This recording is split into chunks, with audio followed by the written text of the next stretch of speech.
इस वीडियो में हम जानेंगे कौन सी 11 टॉप कंट्रीज़ हैं जिनका डिजिटल नोमैड वीज़ा आप ले सकते हैं फ्यूचर में। इसके बारे में सारी रिक्वायरमेंट्स हम डिस्कस करेंगे, क्या ये फीजिबल है आपके लिए या नहीं है, कितना सस्ता है, पॉसिबिलिटी क्या है, वो आपको पता लग जाएगी इस एक वीडियो से। इस वीडियो की लेंथ लंबी है तो इसके चैप्टर्स मैंने डिस्क्रिप्शन में दे रखे हैं, आप अकॉर्डिंगली जो आपकी एरिया ऑफ इंटरेस्ट है उसके बारे में आप जान सकते हैं। ओके, आगे बढ़ने से पहले इस चैनल को ज़रूर सब्सक्राइब करें, वीडियो को लाइक करें and let's begin the video. पहली कंट्री है यहाँ पे इंडोनेशिया, और इंडोनेशिया के केस में क्या है कि देखा जाए डिजिटल नोमैड वीज़ा नाम की कोई चीज़ नहीं है, लेकिन उन्होंने एक कैटेगरी का वीज़ा निकाला था रिमोट वर्कर्स का, E33G। ठीक है, ये जो है आप ले सकते हैं, कंट्री में स्टे कर सकते हैं अप टू 1 ईयर। अब इस वीज़ा के लिए you will need a proof of funds and a minimum bank balance of 2000 USD, जो कि लगभग आप मान के चलें कि 1,66,000 के आसपास बनता है। जो आपकी स्टेटमेंट है that should reflect the income of minimum 60,000 which would be I think 50 lakh रुपए per year, and a proof of employment कि आप किसी कंपनी के साथ आउटसाइड इंडोनेशिया जो है किसी कंपनी के साथ, आप फॉरेन कंपनी के साथ काम करते हैं। इसकी जो कॉस्ट है वीज़ा की, ये एप्लीकेशन फ़ीस जो इसकी है वो 150 USD है, यानी कि 12,000 रुपये है। और बाकी जो मैंने आपको बताया है कि आपके इनकम कितनी होनी चाहिए आपके अकाउंट में, वो सब चीज़ें हैं। तो इसमें जो आपका स्टे पीरियड है वो 1 साल का रहेगा। प्रोसेसिंग टाइम 7 से 14 दिनों में ये वीज़ा आपका आ जाता है। नेक्स्ट कंट्री है यहाँ पे मॉरिशस, और मॉरिशस के केस में क्या है कि proof of long stay accommodation आपको देना पड़ता है, return flight fares, sufficient travel and health insurance की कवरेज आपको लेनी पड़ती है एक पूरे टाइम के लिए। जो आपकी इनकम है वो मिनिमम 1500 USD आपको दिखानी पड़ती है, जिसमें चाइल्ड डिपेंडेंट्स भी कवर्ड होने चाहिए। आपको वहाँ पे कोई लोकल एम्प्लॉयमेंट नहीं करनी है या किसी लोकल एम्प्लॉयर के साथ काम नहीं करना है, इसका एक क्राइटेरिया है। Business source of income, profits जो हैं, जो भी आपके मॉरिशस से बाहर के हैं, आपकी कंट्री से आप जो कमा रहे हैं, वो सब आपको यहाँ पे डॉक्यूमेंट्री एविडेंस के तौर पे दिखाने पड़ते हैं। आपका जो पर्पस ऑफ विजिट है, जहाँ आप अकोमोडेशन बुक करने लगे हैं, उसका प्रूफ आपको देना पड़ता है। इनका जो डिजिटल नोमैड वीज़ा से प्रीमियम वीज़ा भी कहते हैं, which is free of charge for the people with no processing fees. अगर आप बात करें तो मॉरिशस के केस में अप टू 6 मंथ्स आपको कोई टैक्स नहीं लगता अगर आप कंट्री में स्टे करते हैं, लेकिन आगे टैक्सेशन के चांसेस यहाँ पे गवर्नमेंट आप पे लागू कर सकती है। जो पूरा इनका वीज़ा प्रोसेसिंग है वो ऑनलाइन है, और it can take up to several weeks to get this kind of premium visa. Next country है यहाँ पे पोर्चुगल। पोर्चुगल के केस में क्या है कि पूरा आपको रिमोट वर्क का अपना प्रूफ देना है कि आप किसी फॉरेन कंपनी के लिए अपनी कंट्री में जो है काम करते हैं। परमानेंट कॉन्ट्रैक्ट ID उसका, और जो फ्रीलांस की जो डिटेल्स हैं वो भी आप यहाँ पे लगा सकते हैं। Then you have to prove your total income from all the sources, और सारी सोर्सेज की इनकम मिला के आपको कम से कम 3,040 यूरोज दिखाने यहाँ पे पड़ेंगे। Then you also need to show your accommodation arranged in Portugal, किसी के भी साथ अप टू 1 ईयर की आपको जो है यहाँ पे एग्रीमेंट जो है या लीज एग्रीमेंट है, जो से भी है वो आपको यहाँ पे लगानी पड़ेगी। अच्छी बात यह है पोर्चुगल के डिजिटल नोमैड वीज़ा के केस में कि आप थोड़े टाइम के बाद जो है अगर एक्सटेंड करते रहते हैं तो आप सिटीजनशिप भी अप्लाई कर सकते हैं after 5 years of your stay in the country. अब ये शॉर्ट टर्म कैटेगरी का जो डिजिटल नोमैड वीज़ा है, यहाँ पे ड्यूरेशन आपका 12 मंथ का आपका स्टे पीरियड रहता है। रिन्यूएबल है अप टू 4 times अहेड। ठीक है, 4 times अहेड, मतलब कि 5 साल के बाद जो है आप PR भी अप्लाई कर सकते हैं, जैसे मैंने आपको बताया। इनकम रिक्वायरमेंट जो है आपकी मिनिमम जो पर मंथ है वो है 3,280 यूरोस आपके अकाउंट में रिफ्लेक्ट करने चाहिए। अकोमोडेशन का प्रूफ देना है, मिनिमम लीज एग्रीमेंट, ठीक है, अकोमोडेशन का आपको चाहिए। बैंक अकाउंट है, कुछ जो कॉन्सुलेट्स हैं वो आपसे, आपकी कंट्री में आपसे जो है बैंक स्टेटमेंट भी यहाँ पे, बैंक अकाउंट भी मांग सकते हैं, sorry not the statement, statement तो आपको लगानी है as a proof of financial means, लेकिन बैंक अकाउंट भी आपको कुछ पोर्चुगल की जो कॉन्सुलेट्स हैं ये कह सकते हैं कि आपको लोकल बैंक अकाउंट भी वहाँ पे खोलना पड़ेगा, और वहाँ पर वो टैक्सेबल भी हो सकती है चीज़ें। प्लस आपको पुलिस क्लियरेंस सर्टिफिकेट आपको एक लगाना पड़ता है कि आपका रिकॉर्ड क्लीन है। एंड प्लस जो इस वीज़ा के अंदर, ये शॉर्ट टर्म वीज़ा में ये है कि इसमें फैमिली जो है आपका कवर्ड नहीं होता है। ठीक है, थोड़ा ये इसका ड्रॉबैक है। ओवरऑल ये बेनिफिट, मेन इसका अट्रैक्शन ये है कि 5 साल के बाद आप PR अप्लाई कर सकते हैं, परमानेंट रेजिडेंट स्टे जो है अपना बना सकते हैं कंट्री में। नेक्स्ट कंट्री है Germany. Although Germany does not offer digital nomad visa for remote workers, लेकिन एक ऑल्टरनेटिव है इनका जो डिजिटल नोमैड वीज़ा आप ये कह सकते हैं, उसको कहते हैं लोग फ्रीलांस वीज़ा। तो यहाँ पे अच्छी बात यह है कि इस वीज़ा के थ्रू बहुत सारे रिमोट वर्कर्स अपॉर्चुनिटी ले सकते हैं। फ्रीलांसर्स जो हैं कंट्री में रह सकते हैं और काम भी कर सकते हैं up to the period of 12 months. तो मतलब 12 महीने की इसकी वैलिडिटी रहेगी और 12 महीने का आपको स्टे पीरियड मिलेगा।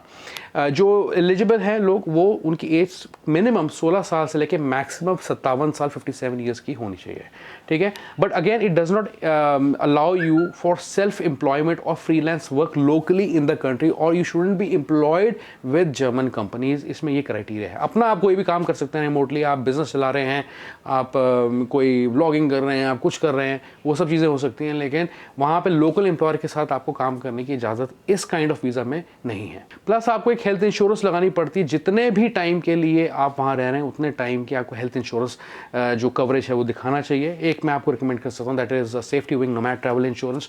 वो नोमैड्स के लिए है जो लोग हॉप करते हैं, कंट्रीज वहाँ स्टे करते हैं। फाइनेंशियल स्टेबिलिटी आपको दिखानी है and you should have sufficient funds to cover your stay. इसमें कोई ऐसा क्राइटेरिया सेट नहीं है कि आपको इतना डॉलर अपने अकाउंट में दिखाना है। बाकी जो है अगर आप डिजिटल नोमैड हैं और अपनी इनकम किसी जर्मनी की कंपनी से जनरेट कर रहे हैं तो वहाँ पे टैक्सेशन आपको पॉलिसीज़ फॉलो करनी पड़ेंगी जर्मन गवर्नमेंट की।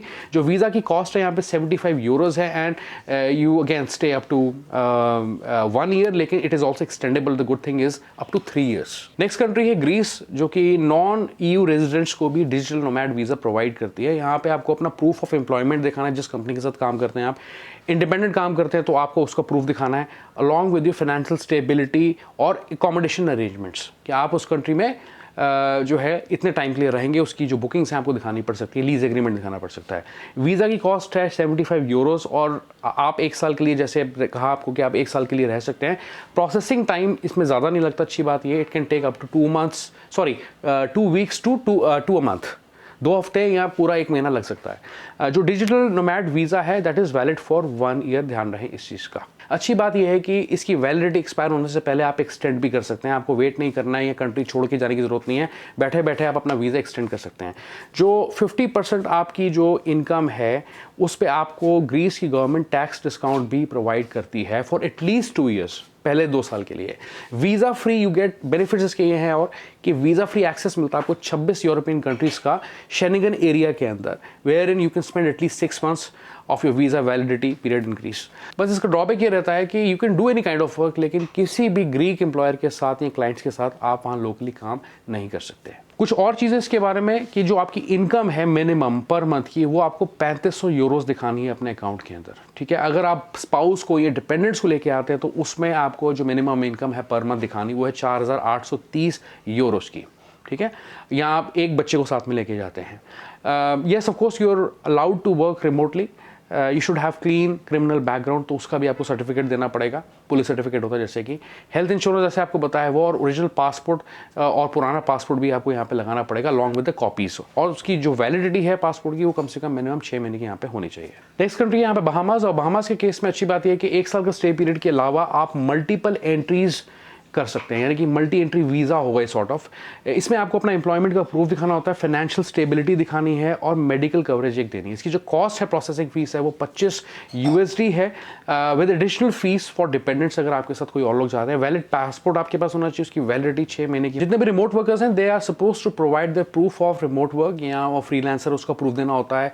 अगर आप कोई फॉरेन बिजनेस अपनी कंट्री में या किसी और कंट्री में ओन करते हैं उसका देना होता है, और अगर आप रिमोट एम्प्लॉय हैं किसी फॉरेन कंपनी के साथ उसका प्रूफ आपको यहाँ पे लगाना पड़ता है। फाइनेंशियल स्टेबिलिटी यहाँ पे आपकी अच्छी होनी चाहिए। हालांकि इसमें इनकी गाइडलाइंस में ये पब्लिश नहीं है कि कितना सेट क्राइटेरिया या थ्रेशहोल्ड है कि आपको इतना पैसा मिनिमम अकाउंट में दिखाना है, लेकिन आपके पास एक अच्छा अमाउंट होना चाहिए, क्योंकि आपका जो स्टे पीरियड है that is up to 1 year at least. तो 1 साल का आप खर्चा मान के चलें जो आपको दिखाना चाहिए, ठीक है। अपने अकाउंट में पैसा दिखाना चाहिए। आपका जो क्रिमिनल बैकग्राउंड बिल्कुल नहीं होना चाहिए यहाँ पे। तो आपको जो है पुलिस वेरिफिकेशन सर्टिफिकेट भी चाहिए होगा। इसकी जो प्रोसेसिंग है बहुत ही क्विक है, 5 वर्किंग डेज में आपका जो वीज़ा है ये आ सकता है। मंथली जो आपकी रेंटल कॉस्ट वहाँ पे बनती है usually that is 1265 USD per month. इसके ऊपर आप और खर्चा लगा के चलें तो आपको समझ लीजिए कि 5000 USD की आपको जो इनकम यहाँ पे दिखाने की ज़रूरत क्यों है। आगे जो नेक्स्ट कंट्री है वो है स्पेन। स्पेन के केस में काफ़ी अच्छा इन्होंने प्रोसीजर किया हुआ है। तो आपको अपना जो डिग्री है, एजुकेशन क्वालिफिकेशन है, आपकी जो वर्क एक्सपीरियंस है, वो आपको along with the proof of employment, किस कंपनी के लिए काम कर रहे हैं आप रिमोटली, ठीक है, रेजिडेंस क्या है, आप मतलब कहाँ पे आपने अपने लीज पे होटल्स वगैरह या आपने कोई किसी का प्रॉपर्टी बुक किया है वहाँ पे, और एक हेल्थ इंश्योरेंस आपको दिखाने की पड़ती है ज़रूरत। वीज़ा की कॉस्ट है इनकी 73 यूरोस, जिसमें इसके बेनिफिट्स आपको मिलते हैं जो ये क्लेम करते हैं कि फास्ट ट्रैक सर्विस है, you can also bring your relatives there, ठीक है, free movement within the EU region या शेंगन रीजन के अंदर। इसके अलावा एडिशनल बेनिफिट्स में आपको टैक्सेस कम पे करने पड़ते हैं। डायरेक्टली आप स्पेन से भी अप्लाई कर सकते हैं इस काइंड ऑफ वीज़ा को। You can also obtain a peer along the side कुछ टाइम के बाद, और आपको सफिशिएंट इकोनॉमिक फंड्स दिखाने हैं, अपने एनुअल सैलरी कम से कम रखनी है 31,700 यूरोज अप्रॉक्सीमेटली। अगर आप एक यूनिवर्सिटी ग्रेजुएट हैं, you should be working with your company for at least 1 year minimum, ठीक है। ये नहीं है कि आपने 6 महीने हुए और आप अप्लाई करने लगे हैं वीज़ा। कम से कम आपको अपनी कंपनी के साथ 1 साल देने, उसके बाद आप स्पेन का जो इस किस्म का डिजिटल नोमैड वीज़ा वो ले सकते हैं। वर्किंग एक्सपीरियंस आपको टोटल जो होना चाहिए मिनिमम इस केस में 3 साल का होना चाहिए। और इंपॉर्टेंट चीज़ कि जो part of income that is coming from Spain should not represent more than 20% of your total income. तो अगर जो भी आप कंट्री में रह के थोड़ा बहुत कमा लेते हैं वहाँ पे स्पेन में, तो वो 20% से ऊपर एक्सीड आपका ना करें, तो ये भी एक बेनिफिट है यहाँ पे। चलिए आगे हम बात करते हैं नेक्स्ट कंट्री की, साइचिल्स। तो साइचिल्स के केस में क्या है कि आपको अपना पासपोर्ट, उसकी वैलिडिटी 6 महीने की होनी चाहिए, और साथ ही साथ आपको ये प्रूफ देना होता है कि आप रेजिडेंट है उस कंट्री के जहाँ से आप विजिट करने लगे हैं, साइचिल्स में स्टे करने लगे हैं। रिमोट वर्कर का प्रूफ देना है आपको, एज इन कि आप बिजनेस ओन करते हैं या आप एम्प्लॉय हैं किसी कंपनी के साथ। प्रूफ ऑफ इनकम के अंदर क्या है कि all applicants must show proof of source of income and wealth, ठीक है। तो जो भी आपकी इनकम है टोटल जितना आप कमाते हैं वो आपको सारा दिखाना पड़ेगा। डिफरेंट सोर्सेज से इनकम है वो भी दिखानी पड़ेगी, ठीक है। हालांकि इन्होंने ये स्पेसिफाई अच्छे से नहीं किया है कि कितनी इनकम ये लोग क्लेम कर रहे हैं या कितनी इनकम ये चाहते हैं, ठीक है। हेल्थ इंश्योरेंस आपको मेडिकल कवरेज लेनी पड़ेगी, वो लोकल अपनी कवरेज भी देते हैं, लेकिन आप अपनी कंट्री से भी कवरेज लेके इस केस में चल सकते हैं। तो इस वन टाइम इसकी जो फीस है वो है 45 यूरोस, ठीक है।